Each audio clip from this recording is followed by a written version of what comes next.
কি ব্যাপার ভাই, আপনি এখানে? নতুন কোনো খবর আছে? অবশ্যই নতুন খবর আছে। তোমার আব্বার লাশ যেখানে পুঁতে রাখা হয়েছে এটা সন্ধান পাইছি। কোথায়?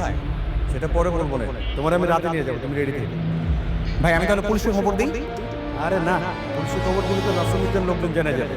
শুনো, তুমি রেডি থাকো, আর তোমার আমারও ব্যাপারটা জানা না, আগে লাশটা উদ্ধার করি, ঠিক আছে? তুমি রেডি থেকে তুমি রাতে নিয়ে যাচ্ছি।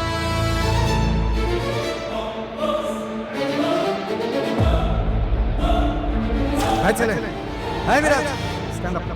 দাঁড়াও দাঁড়াও। স্যার ও কালকে আপনার ড্রয়ার ভেঙে প্রশ্নপত্র বের করেছে, চুরি করেছে।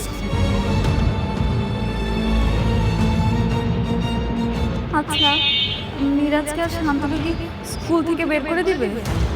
বের করে তো দিবে, পুলিশও দিতে পারে।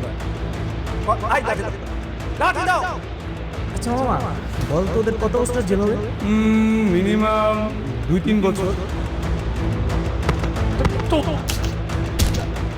স্যার স্যার তার মেয়ে যেগুলো দোষ দিয়ে স্যার, সব দোষ আমার। স্যার আমি বছর চুরি করছি।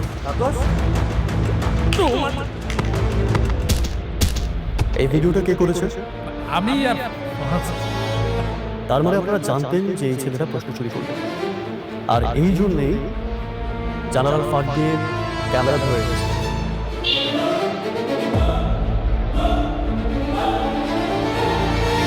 হ্যালো জন, স্কুলের তালা ভেঙে